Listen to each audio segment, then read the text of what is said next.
ಗುರು ಅಂತಕ್ಕಂತಹ ಒಂದು ಪದ ಇದು ಎರಡೇ ಅಕ್ಷರದಾದರೂ ಇದರ ವ್ಯಾಪ್ತಿ, ಇದರ ಹರಹು, ಇದರ ಆಳ, ಇದರ ಭಾರ, ಇದರ ಎತ್ತರ ಬಹುಶಃ ಒಬ್ಬ ಮನುಷ್ಯನಿಗೆ ಒಂದು ಜೀವಮಾನ ಕಾಲದಲ್ಲಿ ಆಗೋದಿಲ್ಲ. ಎಲ್ಲರನ್ನೂ ಗುರು ಅಂತಕ್ಕಂಥದ್ದು ಬಹಳ ದೊಡ್ಡ ತಪ್ಪಾಗುತ್ತೆ. ಪರಮಾದ್ಭುತವಾದ ಒಂದು ಶಕ್ತಿಗೆ, ಒಂದು ತತ್ವಕ್ಕೆ ಗುರು ಅಂತ ಕರಿತೀವಿ. ಇರೋದು ಒಂದೇ ಗುರು, ಒಂದೇ ಗುರುತ್ವ.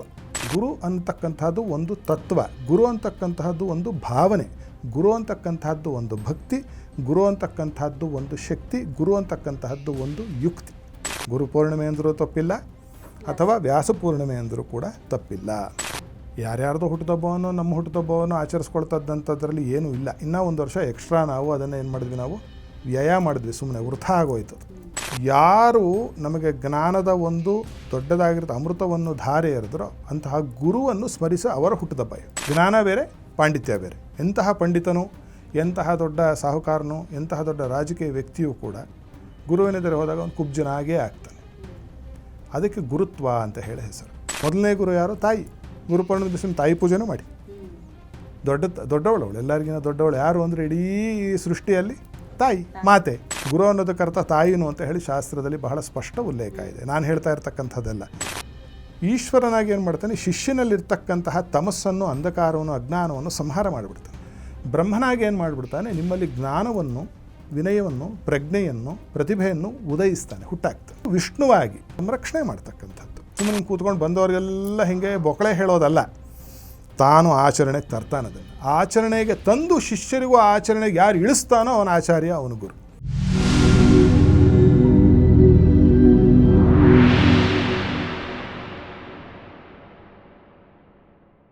ನಮಸ್ಕಾರ ವೀಕ್ಷಕರೇ, ಟಿವಿ ವಿಕ್ರಮ ಹಂಸಧ್ವನಿ ಕಾರ್ಯಕ್ರಮಕ್ಕೆ ಸ್ವಾಗತ. ನಾನು ಶ್ವೇತಾ. ಯೋಗ ಸೂತ್ರ ಮತ್ತು ಆಧ್ಯಾತ್ಮಿಕತೆಯ ಅರ್ಥಪೂರ್ಣ ವಿಚಾರಗಳನ್ನು ತಿಳಿಸುವಂತಹ ವೇದಿಕೆಯೇ ಹಂಸಧ್ವನಿ ಕಾರ್ಯಕ್ರಮ. ಈ ಕಾರ್ಯಕ್ರಮದಲ್ಲಿ ಎಂದಿನಂತೆ ನಮ್ಮೊಂದಿಗಿರಲಿದ್ದಾರೆ ತತ್ವಜ್ಞಾನಿಗಳು, ಧರ್ಮಶಾಸ್ತ್ರ ಪಾರಂಗತರು, ವೇದಶಾಸ್ತ್ರ ಪರಿಣಿತರು ಆಗಿರುವಂತಹ ಹಂಸಶ್ರೀ ಸವಿತೃ ಶರ್ಮಾ ಗುರೂಜಿ. ಗುರೂಜಿ, ನಿಮಗೆ ನಮ್ಮ ಕಾರ್ಯಕ್ರಮಕ್ಕೆ ಆತ್ಮೀಯವಾದ ಸ್ವಾಗತ. ಗುರೂಜಿ, ಶಂಕರಂ ಶಂಕರಾಚಾರ್ಯಂ ಕೇಶವಂ ಬಾದರಾಯಣಂ ಸೂತ್ರಭಾಷ್ಯಕೃತೌ ವಂದೇ ಭಗವಂತೌ ಪುನಃ ಪುನಃ. ಶ್ರೀ ಗುರುಭ್ಯೋ ನಮಃ. ಹರಿ ಓಂ. ಗುರೂಜಿ, ಇವತ್ತು ಗುರು ಪೂರ್ಣಿಮೆ ಆಗಿರೋದ್ರಿಂದ ಯಾಕೆ ಗುರುಗಳ ಬಗ್ಗೆ ಮಾತಾಡಬಾರ್ದು ಅನ್ನೋಂಥದ್ದಂದರೆ, ಗುರುವಿನ ಗುಲಾಮನಾಗುವ ತನಕ ದೊರೆಯದಣ್ಣ ಮುಕುತಿ ಅಂತ ಹೇಳ್ತಾರೆ. ವಿದ್ಯೆ ಕಲಿಸುವವರು ಗುರುಗಳು, ಜ್ಞಾನದ ದಾರಿ ತೋರುವವರು ಗುರುಗಳು. ಗುರು ಪೂರ್ಣಿಮಾದ ಒಂದು ಅರ್ಥಪೂರ್ಣ ವ್ಯಾಖ್ಯಾನ ನಿಮ್ಮ ದೃಷ್ಟಿಯಲ್ಲಿ ಹೇಳೋದಾದರೆ? ಮೊದಲನೇದಾಗಿ ಗುರು ಅಂತಕ್ಕಂತಹ ಒಂದು ಪದ ಇದು ಎರಡೇ ಅಕ್ಷರದಾದರೂ ಇದರ ವ್ಯಾಪ್ತಿ, ಇದರ ಹರಹು, ಇದರ ಆಳ, ಇದರ ಭಾರ, ಇದರ ಎತ್ತರ ಬಹುಶಃ ಒಬ್ಬ ಮನುಷ್ಯನಿಗೆ ಒಂದು ಜೀವಮಾನ ಕಾಲದಲ್ಲಿ ಆಗೋದಿಲ್ಲ. ಇತ್ತೀಚಿನ ದಿನಗಳಲ್ಲಿ ಈ ಪದ ಏನು ಗುರು ಅಂತಿದೆಯಲ್ಲ, ಇದನ್ನು ಈಗ ನೀವೇ ಹೇಳಿದ ಹಾಗೆ ಮಾರ್ಗದರ್ಶನವನ್ನು ನೀಡಬಹುದಾಗಿರ್ಬೋದು, ಶಿಕ್ಷಣವನ್ನು ನೀಡತಕ್ಕಂಥವರಾಗಿರಬಹುದು, ಅಥವಾ ಅಧ್ಯಾಪನವನ್ನು ಮಾಡ್ತಕ್ಕಂಥವರಾಗಿರಬಹುದು, ಅಥವಾ ವಾರಿಗೆಗಿನ್ನ ದೊಡ್ಡವರು, ನಮ್ಮ ವಯಸ್ಸಿಗಿನ್ನೋ ಅಥವಾ ನಮ್ಮ ಪದವಿಗಿನ್ನೋ ದೊಡ್ಡವರನ್ನು, ಸ್ನೇಹಿತರನ್ನು ಕೂಡ ಆಡುಭಾಷೆಯಲ್ಲಿ ಗುರು ಅಂತ ಕರೀತಾ ಇರತಕ್ಕಂಥದ್ದು ವಾಡಿಕೆಯಲ್ಲಿ ಬಂದುಬಿಟ್ಟಿದೆ. ಎಲ್ಲರನ್ನೂ ಗುರು ಅಂತಕ್ಕಂಥದ್ದು ಬಹಳ ದೊಡ್ಡ ತಪ್ಪಾಗುತ್ತೆ. ಶಿಕ್ಷಕ ಅಂದರೆ ಬೇರೆ ಅರ್ಥ, ಉಪಾಧ್ಯಾಯ ಅಂದರೆ ಬೇರೆ ಅರ್ಥ, ಅಧ್ಯಾಪಕ ಅಂದರೆ ಬೇರೆ ಅರ್ಥ, ಆಚಾರ್ಯರು ಅಂದರೆ ಬೇರೆ ಅರ್ಥ, ದೇಶಿಕರು ಅಂದರೆ ಮತ್ತೊಂದು ಅರ್ಥ, ಗುರು ಅಂತಂದರೆ ಇನ್ನೊಂದು ಅರ್ಥ. ನಾನೇ ದೊಡ್ಡ ವೈಯಾಕರಣಿ ಅಲ್ಲ ಇದ್ರ ಬಗ್ಗೆ ಎಲ್ಲ ಮಾತಾಡಲಿಕ್ಕೆ. ಆದರೆ ಗುರು ಅಂತಕ್ಕಂತಹ ಪದದ ಒಂದು ವಿಚಾರವನ್ನು ನಾವು ಮಂಡನೆ ಮಾಡಿದಾಗ, ಗಕಾರೋ ಅಂಧಕಾರಸ್ಯ ತರಕಾರಸ್ತನ್ನಿರೋಧಕ ಅಂತ ಒಂದೇ ಲೈನು ಸಾಕು ಗುರು ಅನ್ನೋ ಒಂದು ಪದವನ್ನು ಅರ್ಥೈಸೋದಕ್ಕೆ. ಗ ಅಂತಂದರೆ ಏನು ಅಂತಂದರೆ, ಸಂಸ್ಕೃತದಲ್ಲಿ ಅಂಧಕಾರ, ಕತ್ತಲು, ಅಸತ್ ಅಂದರೆ ಯಾವುದು ಅಸತ್ಯವಾಗಿದೆಯೋ ಅದು, ಯಾವುದು ಕೆಟ್ಟದ್ದು ಅಂತಿದೆಯೋ ಅದು, ಯಾವುದು ದರಿದ್ರ ಅಂತಿದೆಯೋ ಅದು, ಯಾವುದು ಬಹಳ ಹೇಯವಾಗಿದೆಯೋ ಅದು. ಇದಿಷ್ಟಕ್ಕೂ ಕೂಡ ಗ ಅಂತಕ್ಕಂಥದ್ರಿಂದ ಅರ್ಥೈಸಿದ್ದಾರೆ. ಇನ್ನೊಂದು ಅರ್ಥ ಒಳಗೋಗಿ ನಾವು ತಂತ್ರಶಾಸ್ತ್ರದಲ್ಲಿ ನೋಡಿದಾಗ ಗ ಅಂತಂದರೆ ಮೊಲಕ್ಕೂ ಕೂಡ ಹೇಳ್ತಕ್ಕಂಥದ್ದು ಉಂಟು. ರಾ ಅಂದರೆ ಏನು ಅಂತಂದರೆ, ರಾ ಅಂತ ರೇಫಾ ಅಂತ ಕರೀತಾರೆ. ನಮ್ಮ ಗುರುಗಳು ಹೇಳಿದ್ದನ್ನು ಮಂಡಿಸ್ತಾ ಇದ್ದೇನೆ. ರೇಫ ಅಂದರೆ ಅದು ಬೆಂಕಿ, ರ. ರಕಾರೋ ಅಗ್ನಿ ಬೀಜಂಚ ಅಂತ ಹೇಳಿ ನಿಘಂಟು ಹೇಳುತ್ತೆ. ರ ಅಂತಕ್ಕಂಥದ್ದು ಬೆಂಕಿ. ಕೆಟ್ಟದಿರೋ ಕಡೆ, ಮಲ ಇರೋ ಕಡೆ, ಹೇಸಿಗೆ ಇರೋ ಕಡೆ ಬೆಂಕಿ ಬಿದ್ದರೆ ಏನಾಗುತ್ತೆ? ಅದೆಲ್ಲವನ್ನು ಸುಟ್ಟು ಭಸ್ಮ ಮಾಡಿ ಪವಿತ್ರ ಮಾಡಿಬಿಡುತ್ತೆ. ಅದು ಪವಿತ್ರ ಮಾಡಿಬಿಡುತ್ತೆ. ಈ ಗುರು ಅನ್ನೋ ಪದದ ಅರ್ಥ ನಾವು ಯಾರಿಗೆ ಬಳಸಬೇಕು, ಹೇಗೆ ಬಳಸಬೇಕು ಅಂತಂದರೆ, ಯಾರು ನಮ್ಮ ಅಂಧಕಾರವನ್ನು ಕಳೀತಾನೋ ಆ ಮಹಾನುಭಾವ ಗುರು. ಯಾಕಂದರೆ ಗಾ ಅಂತಕ್ಕಂಥ ನಮ್ಮಲ್ಲಿ ಅಂಧಕಾರ ಇದೆ. ರಾ ಅನ್ನುವ ಬೆಂಕಿ ಬಂದು ನಮ್ಮ ಹೃದಯದಲ್ಲಿ ಇಟ್ಟುಬಿಟ್ಟ ಕಿಚ್ಚು ಅಂತಂದರೆ ಆ ಅಂಧಕಾರ ಎಲ್ಲ ಕಳೆದು, ಜೊತೆಗೆ ಬೆಂಕಿ ಇನ್ನೊಂದು ಗುಣ ಸುಡೋದಲ್ಲದೆ ಬೆಳಗೋದು ಕೂಡ ಹೌದು. ಅಸತೋಮ ಸದ್ಗಮಯ, ತಮಸೋಮ ಜ್ಯೋತಿರ್ಗಮಯ, ಮೃತ್ಯೋರ್ಮ ಅಮೃತಂ ಗಮಯ ಅಂತ ಹೇಳಿ ಒಂದು ಶಾಂತಿ ಮಂತ್ರ. ಅಸತ್ತಿನಿಂದ ಸತ್ತಿನ ಎಡೆಗೆ, ತಮಸ್ಸಿನಿಂದ ಬೆಳಕಿನ ಕಡೆಗೆ, ಮತ್ತು ಮೃತ್ಯುವಿನಿಂದ ಅಮೃತತ್ವದ ಕಡೆಗೆ ಅಂತ ಅದರ ಅರ್ಥ. ಅದು ವೇದಾಂತ ಆಯಿತು. ಅಲ್ಲಿ ಗೋಜಿಗೆ ಹೋಗೋದು ಬೇಡ. ಗುರು ಪೌರ್ಣಿಮೆ ಅಷ್ಟಕ್ಕೆ ಸೀಮಿತ ಮಾಡ್ಕೊಳ್ಳೋಣ ಇವತ್ತಿನ ಮಾತನ್ನು. ಇಂತಹ ಒಂದು ಪರಮಾದ್ಭುತವಾದ ಒಂದು ಶಕ್ತಿಗೆ, ಒಂದು ತತ್ವಕ್ಕೆ ಗುರು ಅಂತ ಕರಿತೀವಿ. ಇದು ಬಹಳ ಚೆನ್ನಾಗಿ ಅರ್ಥೈಸಿಕೊಳ್ಳಬೇಕು. ಗುರುಗಳು 2, 3, 35, 38 ಇಲ್ಲ. ಇರೋದು ಒಂದೇ ಗುರು, ಒಂದೇ ಗುರುತ್ವ. ಇದೇ ನಿಂಗೆ ಹೇಳ್ಬಿಟ್ರು ನಮ್ಮ ಗುರುಗಳು ಬೇರೆ, ನಿಮ್ಮ ಗುರುಗಳು ಬೇರೆ ಅಂತ ಅನಿಸುತ್ತೆ ಕೇಳೋರಿಗೆ. ಅದಕ್ಕೆ ಬಹಳ ಅದ್ಭುತವಾದ ಉದಾಹರಣೆ ನೋಡಿ. ಇಲ್ಲಿ ಬಲ್ಬ್ ಹಾಕಿದ್ದಾರೆ, ಬೆಳಗ್ತಾ ಇದೆ. ಸ್ವಲ್ಪ ಹಂಗಂಗೆ ನೋಡೋ ಥರ ಕಾಣ್ತಿದ್ದೀನಿ ನಾನು. ಇದೇ ಬಲ್ಬು ನಿಮ್ಮ ಮನೇಲಿ ಇದೆಯೋ? ಬೆಳಕಿದೆ, ಅಲ್ಲೂ ಬರ್ತಾನೆ. ಯಾವುದೋ ಒಂದು ಬಲ್ಬ್ ಹಾಕಿದ್ದೀರಿ, ಬೆಳಕು ಬರುತ್ತೆ. ರಾಜೇಶ್ ಮನೆಯಲ್ಲೂ ಇರುತ್ತೆ, ನವನೀತ್ ಅವ್ರ ಮನೆಯಲ್ಲೂ ಇರುತ್ತದು ಅಲ್ವಾ? ಬಲ್ಬುಗಳು ಬೇರೆ ಬೇರೆ ಎಲ್ಲರ ಮನೆಯಲ್ಲೂ. ಶ್ವೇತಾ ಅವ್ರ ಮನೇಲಿ ಒಂದು ಬಲ್ಬ್ ಇದೆ, ಸವಿತ್ರಿ ಶರ್ಮನ್ ಮನೇಲಿ ಒಂದಿದೆ, ಈ ಸ್ಟುಡಿಯೋದಲ್ಲಿ ಒಂದಿದೆ, ನವನೀತ್ ಅವ್ರ ಮನೇಲಿ ಒಂದಿದೆ, ವಿಜಯ್ ಅವ್ರ ಮನೇಲಿ ಒಂದಿದೆ, ರಾಮಕೃಷ್ಣ ಅವ್ರ ಮನೇಲಿದೆ, ಆಮೇಲೆ ಸುಶೀಲಮ್ನವ್ರ ಮನೆಯಲ್ಲಿದೆ, ಎಲ್ಲರ ಮನೆಯಲ್ಲೂ ಇದೆ. ಇದನ್ನು ಬೆಳಗ್ತಾ ಎಲ್ಲ ಬಲ್ಬುಗಳು ಏನು ಬೆಳಗ್ತಾ ಇದೆ? ಯಾವುದರಿಂದ ಬೆಳಗ್ತಿದೆ ಬಲ್ಬುಗಳು? ವಿದ್ಯುತ್ತಿಂದ. ಕರೆಕ್ಟ್. ಈ ವಿದ್ಯುತ್ತಿಗೆ ನಾವು ಗುರು ಅಂತ ಕರಿತಿರೋದು. ಆ ಬಲ್ಬುಗಳು ನೀವು ಅಂದ್ಕೊಂಡಿರ್ತಕ್ಕಂತಹ ನಿಮ್ಮ ಗುರುವಿನ ಶರೀರ ನಿಮ್ಮ ಮನೆಯಲ್ಲಿರೋದು. ನಮ್ಮ ಮನೆಯಲ್ಲಿರೋ ಬಲ್ಬು ನಾನು ಅಂದುಕೊಂಡರು ನಮ್ಮ ಗುರುಗಳು ಅಂತ ಹೇಳಿ ನಾನು ಪ್ರೀತಿ ಮಾಡುವ, ನಾನು ಗೌರವಿಸುವ, ನಾನು ಭಾವಪರವಶನಾಗ್ತಕ್ಕಂಥದ್ದು ಆ ಬಲ್ಬನ್ನು ನೋಡಿ. ಆದರೆ ಅದೇ ನಿಟ್ಟಿನಲ್ಲಿ ಬೇರೆ ಬಲ್ಬನ್ನು ನೋಡಿದಾಗ ಬಲ್ಬನ್ನು ತೆಗೊಳ್ಬಾರ್ದು. ಆ ಬಲ್ಬ್ ಇರುತ್ತೆ, ಹೊರಟೋಗುತ್ತೆ ಒಂದಿನ ಬಲ್ಬು. ಎಲೆಕ್ಟ್ರಿಸಿಟಿ ಶಾಶ್ವತವಾಗಿ ಹೇಗಿರುತ್ತೋ ಅದು ಎಲ್ಲ ಕಡೆ ಬೆಳಗುತ್ತಾ ಹೋಗುತ್ತೋ ಆ ಥರ ಗುರು ಅಂತಕ್ಕಂಥದ್ದು ಒಂದು ತತ್ವ, ಗುರು ಅಂತಕ್ಕಂತಹದ್ದು ಒಂದು ಭಾವನೆ, ಗುರು ಅಂತಕ್ಕಂತಹದ್ದು ಒಂದು ಭಕ್ತಿ, ಗುರು ಅಂತಕ್ಕಂತಹದ್ದು ಒಂದು ಶಕ್ತಿ, ಗುರು ಅಂತಕ್ಕಂತಹದ್ದು ಒಂದು ಯುಕ್ತಿ. ಇದು ದೇಹವನ್ನು ಯಾರು ಗುರು ಅಂತ ಕರೆಯಲಿಕ್ಕೆ ಸಾಧ್ಯವೇ ಇಲ್ಲ. ಇಂತಹ ಒಂದು ಗುರುವಿನ ಪರ್ವಕಾಲ ಇವತ್ತು. ಯಾವುದು? ಗುರು ಪೌರ್ಣಿಮೆ, ವ್ಯಾಸ ಪೂರ್ಣಿಮಾ ಅಂತ ಕೂಡ ಕರೀತಾರೆ.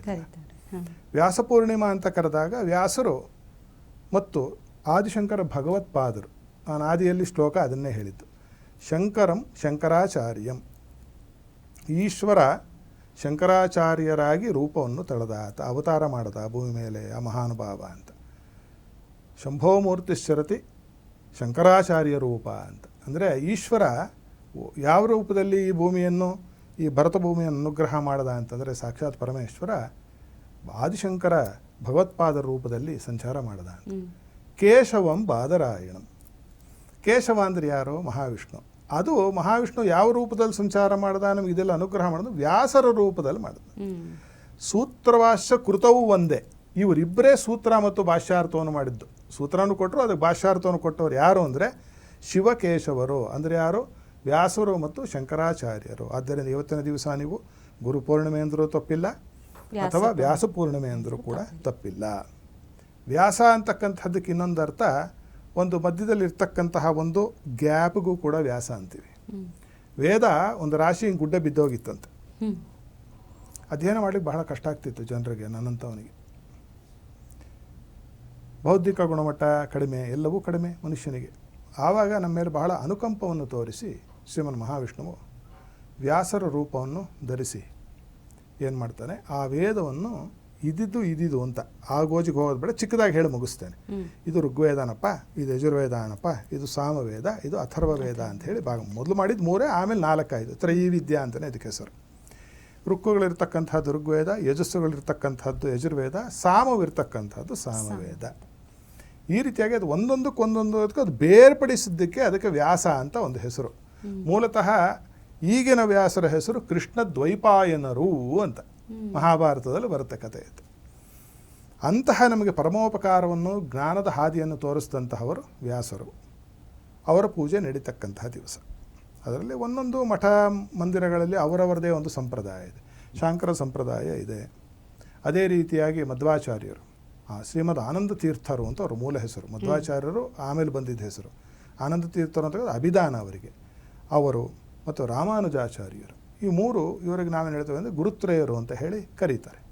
ಈ ಸಂಪ್ರದಾಯಬದ್ಧವಾಗಿರ್ತಕ್ಕಂತಹದರಲ್ಲಿ ಎಲ್ಲ ಮಠಗಳಲ್ಲೂ ಈ ವ್ಯಾಸ ಪೂರ್ಣಿಮೆಯ ದಿವಸ ವ್ಯಾಸರ ಪೂಜೆ ಮತ್ತು ಅವರ ಪಂಚಕ, ಕೃಷ್ಣ ಪಂಚಕ, ವ್ಯಾಸ ಪಂಚಕ, ಪೈಲ ಪಂಚಕ, ಸುಗುರು ಪಂಚಕ ಇರತ್ತೆ. ಸುಮಾರು ಪಂಚಕಗಳನ್ನ ಇಟ್ಕೊಂಡು ಅವ್ರ ಗುರುಗಳನ್ನು, ಪರಮೇಷ್ಠಿಗರು, ಪರಾತ್ಪರಗಳನ್ನ ಎಲ್ಲರನ್ನೂ ಆವಾಹನೆ ಮಾಡಿ ಅಲ್ಲಿ ಪೂಜಿಸ್ತಕ್ಕಂಥದ್ದು ಅನಾದಿ ಕಾಲದಿಂದ ಬಂದಿರತಕ್ಕಂತಹ ಒಂದು ಪ್ರತೀತಿ.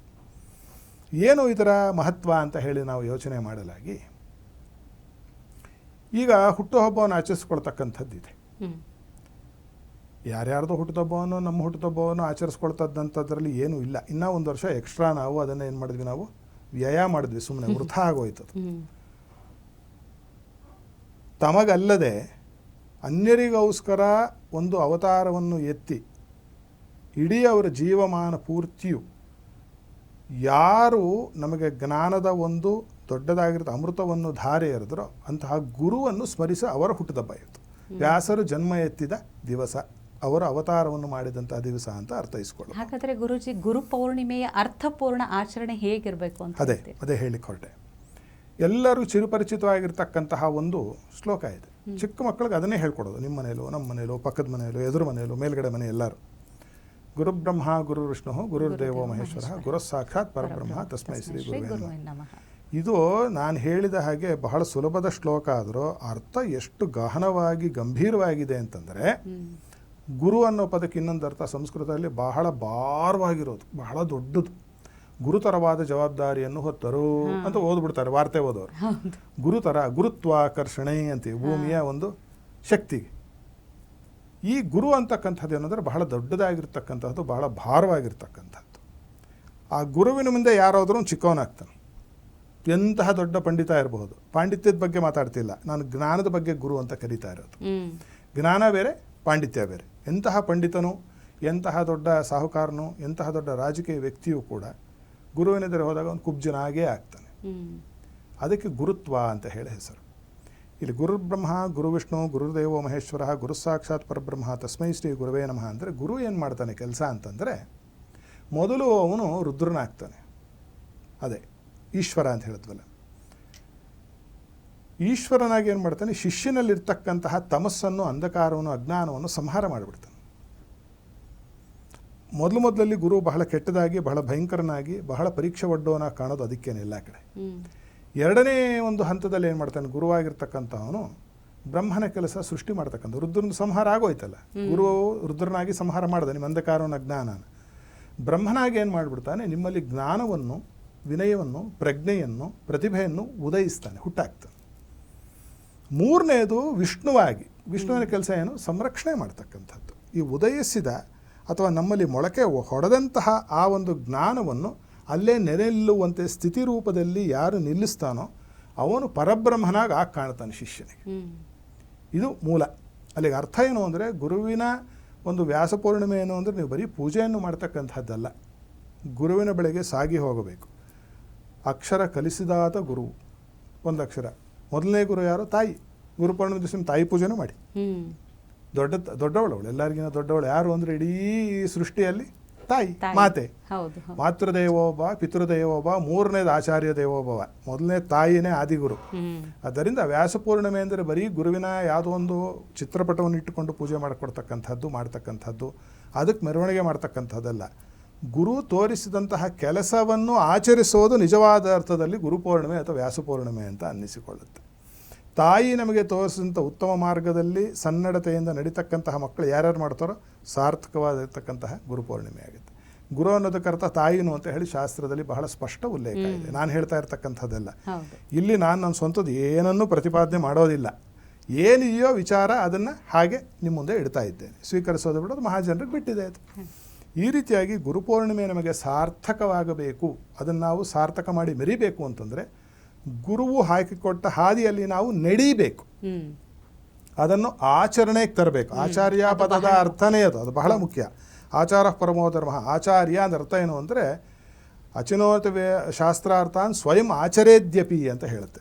ಅಂದರೆ ಶಾಸ್ತ್ರಾರ್ಥವನ್ನು ಯಾರು ತಿಳಿದುಕೊಂಡು ಸುಮ್ಮನೆ ಹಿಂಗೆ ಕೂತ್ಕೊಂಡು ಬಂದವರಿಗೆಲ್ಲ ಹಿಂಗೆ ಬೊಕ್ಕಳೆ ಹೇಳೋದಲ್ಲ, ತಾನು ಆಚರಣೆಗೆ ತರ್ತಾನೆ. ಅದನ್ನು ಆಚರಣೆಗೆ ತಂದು ಶಿಷ್ಯರಿಗೂ ಆಚರಣೆಗೆ ಯಾರು ಇಳಿಸ್ತಾನೋ ಅವನ ಆಚಾರ್ಯ, ಅವನು ಗುರು. ಆದ್ದರಿಂದ ಅಂತಹವನು ಶಿಷ್ಯನಾಗಲಿಕ್ಕೆ ಯೋಗ್ಯನಾಗ್ತಾನೆ.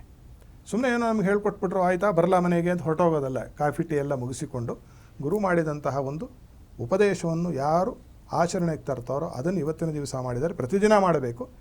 ಆವಾಗ ನಮಗೆ ವ್ಯಾಸ ಪೂರ್ಣಿಮೆ, ಗುರುಪೂರ್ಣಿಮೆ ಸಾರ್ಥಕವಾಗುತ್ತೆ. ಖಂಡಿತ ಗುರುಜಿ, ಗುರುಪೂರ್ಣಿಮೆಯ ಮಹತ್ವವನ್ನು ಬಹಳ ಸರಳ ರೀತಿಯಲ್ಲಿ ತಿಳಿಸ್ಕೊಟ್ಟಿದ್ದೀರಿ. ತಮಗೆ ಧನ್ಯವಾದಗಳು. ಶುಭಮಸ್ತು ನಿತ್ಯ. ನೋಡಿದ್ರಲ್ಲ ವೀಕ್ಷಕರೇ, ಗುರುವನ್ನು ಗುರುತಿಸೋದು ಹೇಗೆ, ಗುರುಪೂರ್ಣಿಮೆಯ ಅರ್ಥಪೂರ್ಣ ಆಚರಣೆ ಹೇಗೆ ಅನ್ನೋದನ್ನು ಇವತ್ತಿನ ಸಂಚಿಕೆಯಲ್ಲಿ ತಿಳ್ಕೊಂಡ್ವಿ. ಮುಂದಿನ ಸಂಚಿಕೆಯಲ್ಲಿ ಮತ್ತೊಂದು ವಿಷಯದೊಂದಿಗೆ ಭೇಟಿಯಾಗೋಣ. ನಮಸ್ಕಾರ. ಟಿವಿ ವಿಕ್ರಮ, ದೇಶ ನಿಮ್ಮ ಕೈಯಲ್ಲಿ. ಈ ಕಾರ್ಯಕ್ರಮ ನಿಮಗೆ ಇಷ್ಟ ಆಗಿದ್ದಲ್ಲಿ ಲೈಕ್, ಶೇರ್ ಹಾಗೂ ಕಮೆಂಟ್ ಮಾಡಿ. ಟಿವಿ ವಿಕ್ರಮದ ಕಾರ್ಯಕ್ರಮಗಳನ್ನು ನಿರಂತರವಾಗಿ ವೀಕ್ಷಿಸಲು ಸಬ್ಸ್ಕ್ರೈಬ್ ಮಾಡಿ, ಬೆಲ್ ಐಕನ್ ಒತ್ತಿ.